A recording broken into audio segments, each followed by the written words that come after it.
Ese nawe ujya wibaza uburyo ijwi ryawe risohoka rigatunganywa kugeza rigeze kuri speaker?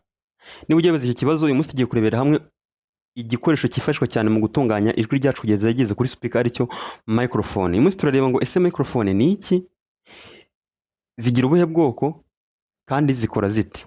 Niba wageze hano niba yirukana subscribe, niba warayikanze kandi umuntu w'ingenzi cyane tugorana hano kuri Menya TV, ngiye mugiye kwandika twica Ikora, uze gukanda like no kundi video kandi ukore na share ku bantu bose mwasangira ubumenyi tunyuza hano. Rero uyu munsi tugiye kurebera hamwe ngo ese microphone ni iki. Microphone ni igikoresho cyifashishwa mu kuba cyafata amajwi kikayahinduramo sinyari cyangwa se ubwoko bw'umuriro runaka twita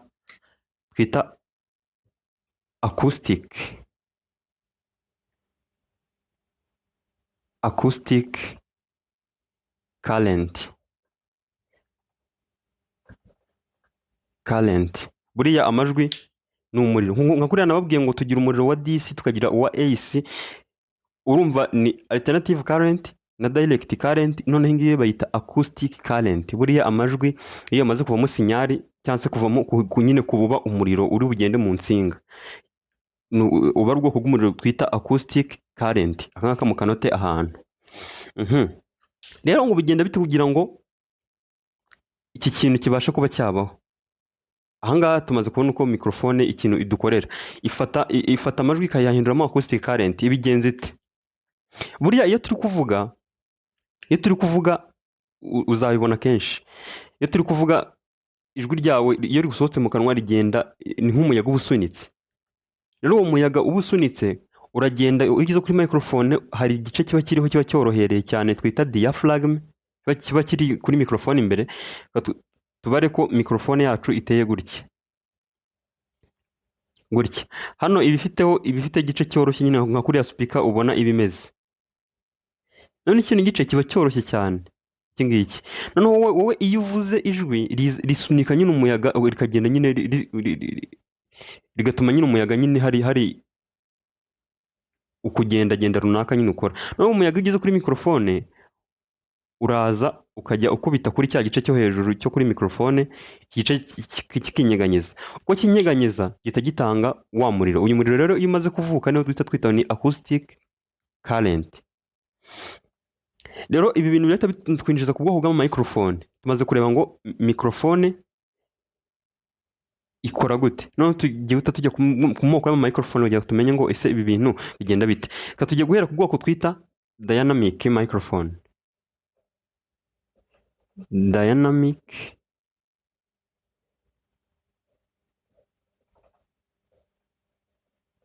Dynamic microphone. Iyi microphone iba ifite iki gice kimeze gutya, kino twabonye ngo gikubitwa n'ijwi kikavibra cyangwa se kikinyeganyeza, kikaba kiriho urutsinga rukizingiriyeho gutya. Ubwo runo rutsinga ni narwo ruba ruhita rusohoka kugira ngo uze kujyana ya majwi yacu. Noneho hano ikaba yubakanyemo n'ama magnet cyangwa se za rukuruzi. Ubwo wenda rero turabyita gutya ngo ni safu na nafu, kuko rukuruzi nyine twabonye ko zigira impera twita amapoles, nafu na safu. Urabona ku bantu wenda bagiye bakurikira amasomo yacu kenshi tukiga no ku bintu bigendanye n'uburyo ama alternator akora cyangwa se zira mashini zibyara umuriro ukuntu zikora. N'ingitegereza iyi microphone nayo nta ntandukaniye nabyo. Yubatse nayo nk'ukuntu imashini zibyara umuriro ziba zubatse. Siya ko imashini zibyara umuriro zo icyo zitandukanye nazo nuko zo ziriya ibizingo by'insinga cyangwa se hagati yabyo na magnet kimwe kirikaraga. Noneho hano ntago urutsinga rwikaraga cyangwa se magnet zikaraga, ahubwo urutsinga nirwo iyo rukubisweho n'ijwi bitewe nuko rufashe kuri ka gace koroshye ko hejuru rugenda gutya, rugenda ruzamuka rusubira inyuma gutya bitewe n'uburyo ijwi rije. Neza nkuko iriya speaker yacu ikora. Buriya speaker nuyireba iyo iri kuvuga, speaker buriya ni ikinyuranyo cya microphone. Microphone ijwi riraza rikayitigisa igahita ibyara umuriro ugasohoka. Mu gihe speaker yo wa muriro uza ukagiyitigisa noneho ikongera negatigisa umuyaga kwa kundi bahaye amajwi kuri microphone. Urumva ni ikinyuranyo cyayo. Rero nugira speaker uzajya umenya ko iri gukora akazi gatandukanye n'aka microphone. Biriya speaker biri gukora ni ikinyuranyo.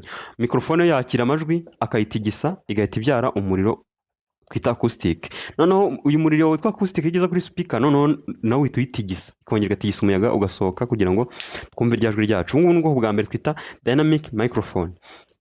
Tukagira noneho n'ubundi bwoko twita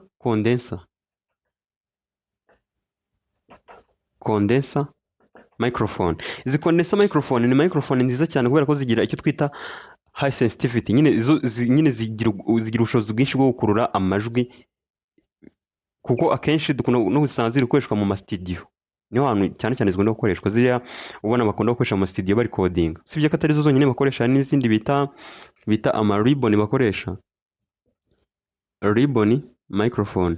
Ariko ribbon microphone impamvu yo tutayitindaho cyane nuko n'ubundi ribbon iba iri mu bwoko bw'izi ngizi twita dynamic, nyine ziba zubatse gutya. Ribbon nibwo buryo iba yubatse, urumva yo nta nubwo twanitindaho, ntabwo ari ubwoko bwo, nuko yo inundi iri mu bwoko bw'ama dynamic. Noneho condenser yo uko niba yubatse, yo iba ibitenga capacitor. Rero nkuko nabigiye mbibabwira kenshi mbereka ukuntu batiri ziba zikoze, ukuntu buriya batiri ibikoze nka capacitor, ibigiye ikozwe n'icyo twita ama plate cyangwa se nimba twabyita nguki, ni ibintu nyine biba bigiye birimo. Ubwo wenda nk'ingi ni plate ya mbere, iyi ngiyi ni iya kabiri, zikurikiranye gutya. Iyi ngiyi ikaba wenda positive plate, iyi ngiyi ikaba wenda negative plate. Noneho iyi ngiyi hano gutya, reka twimagine ko iyi ngiyi ari capacitor yubatse gutya, ikozwe n'aya ma plate abiri. Noneho kuri condenser microphone ho ikintu hano gitangajeho ni uko plate imwe muri izi, sinzi neza niba ari ngiyi ya negative ifite ikimenyetso cyo gukuramo cyangwa ari ngiyi ifite ikimenyetso cyo guteranya, ariko yo plate imwe ibifashe kuri kano gace. Aka gace rero kaba korohereye kavibura, niko twita diaphragm.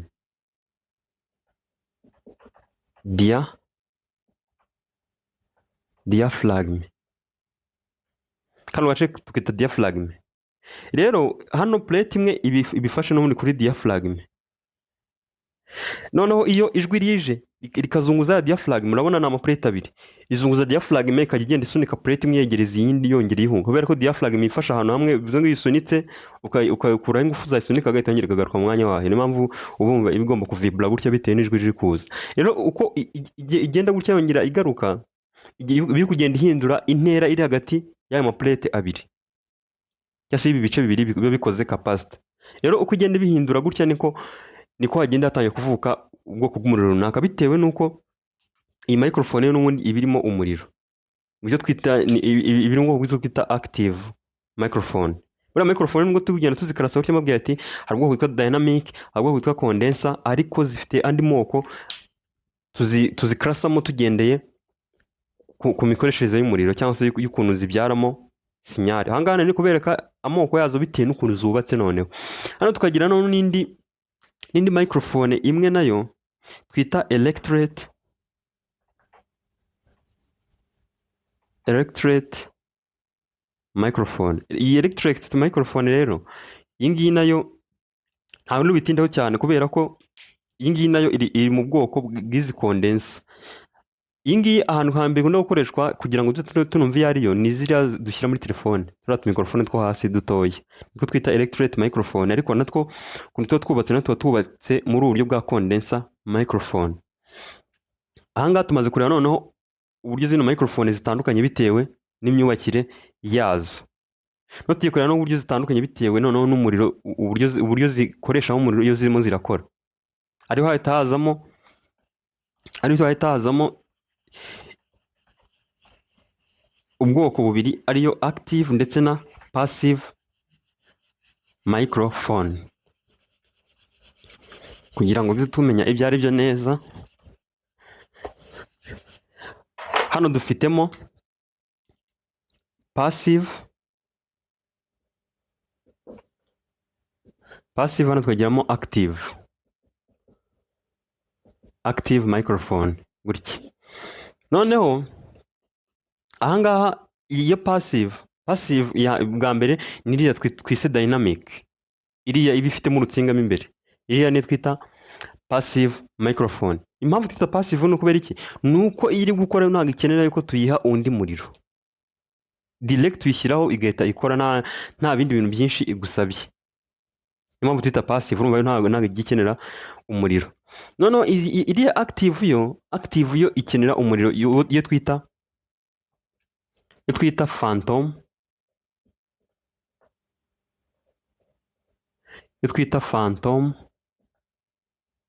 phantom power. Ni ukuvuga ngo active ikora twamaze kuri icyo twita phantom power. Phantom power ni iki rero?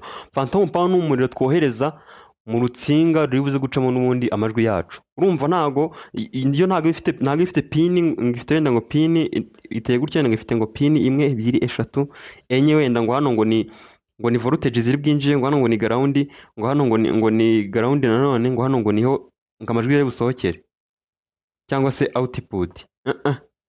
Microphone ukuntu ibiteye ibifite amapini 2. Hano ikintu bifite ni uguteranya no gukuramo.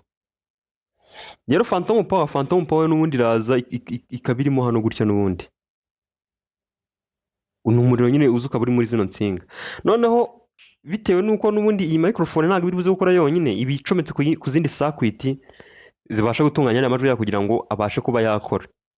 Izo circuit z'ikintu zidetectinga cyangwa zumviriza amajwi. Kuko hano niyo kubera ko phantom power nkingi usanga phantom power ari nka voltage 48 za DC. Umuriro wa DC biba byoroshye kuwuboroka muri circuit ku buryo nyine ugenda ugahagararira ahantu hamwe, ariko ijwi ryajya riza izo mpinduka zibayemo kubera ko iyi acoustic current nayo ntabwo ibituje. Twabonye ko DC ari umuriro uba uri fixe udahindagurika. Tubona ko AC ari umuriro uba ugenda gutya. Noneho acoustic current yo iranatandukanye, ntabwo biteye kuri ahubwo yo noneho ibifite ama frequency tamenya bameze gutya bitewe n'ingano y'ijwi gutya. Iyo urumva bitewe n'ijwi. Rero urumva mu gihe twifitiye umuriro wa DC uri kugenda gutya, hakagira impinduka zizamo gutya, urumva byoroshye guhita uzimenya, ukahita uvuga ngo izi impinduka zirimo ziraba mu muriro wacu zingana gutya, bagahita bazifata bagahita bazijyana zikajya kuba amajwi. Niko active microphone yakora. Bivuze ngo active microphone ntabwo bishobora gukora iri yonyine, bisaba yuko ihuza n'andi makompani kugira ngo ikore. Ariko na passive nayo twavuze ko ikora yonyine mu buryo ushobora kugenda ukayifata ugashyira kuri speaker. Buriya cyo ni kimwe mu bintu nabyo utagomba gukoraho umuntu w'umutekinisiye. Ntabwo speaker ijya kuri microphone direct. Microphone yari yose ibanza gucomeka kuri circuit amplifier iri bwongera ingano y'ano majwi. Kuko amplifier twabonye ko iratubura. Nyine uyiha signal ikazitubura ikazigira nini cyane kugira ngo zibashe kuba zakora ahantu runaka. Rero n'amajwi natubanza kuyacisha muri amplifier kugira ngo abashe kuba yakora. Ariko noneho wabitandukanira nuko izi active microphone zo noneho ntabwo wayanishyira kuri amplifier ngipfe gukora. Ibanza kujyaho ako gasakwiti kari bubashe kuba nyine katunganya n'aya majwi kakayakuramo hariya kuri. Twabonye ko aho ari hano hariho umuriro, hano hakaba hari n'akandi gasakwiti kabasha gufata ariya majwi kakayakura muri uriya muriro. Rero ako gasakwiti kamaze kuyakuramo nibwo duhita tubona kuyohereza muri amplifier. Mu gihe wenda iyi ngiyi passive yo biroroshye wahita ugenda ugahita kuri amplifier igahita ikora. Urumva ko ni ibintu bitandukanye. Mwishobora kujya kuri amplifier direct, ariko indi bitewe nuko ibanza kwakira umuriro runaka ikabanza gukora amajwi kugira ngo abashe kuboneka. Iyo ntabwo itiye kuri amplifier direct ubwo ijya ku gasakwiti kari bubashe gutunganya amajwi kugira ngo abashe kuba yaboneka. Ndizera ko rero hano ahangaha tugeze umuntu wese abashije kuba yakumva ngo isi microphone ni iki, ikora gute, n'ubuhe bwoko tugira bwa microphone bw'ibanze, kubera ko ntabwo ari ubwo bwonyine bubaho. Haba hari amoko menshi ariko ahangaha niyo y'ingenzi. Rero niba iyi video igufashije kanda like, kandi niba ubona yuko hari n'ibindi bintu twazakorera ku mavideo y'ubutaha ushobora kuba wajya muri comment kuba bitubwira kugira ngo tubashe kuba twamenya ngo ese ni biki mukeneye. Mbibutsa ko nari narababwiye ko nzabakorera microphone imeze nk'ingi gutya nambara, birangira nyine mbuze umwanya wo kubikora, ariko still gahunda iracyariyo, nzayibakorera mbereke ngo ese iyi microphone ushobora kuba wayikora gute ukayikoresha gute, by'umwihariko nk'aba content creator tugiramo hano bo urumva ni ibintu byinshi cyane ushobora kuzabafasha. Reka duze muri video z'ubutaha. Ciao.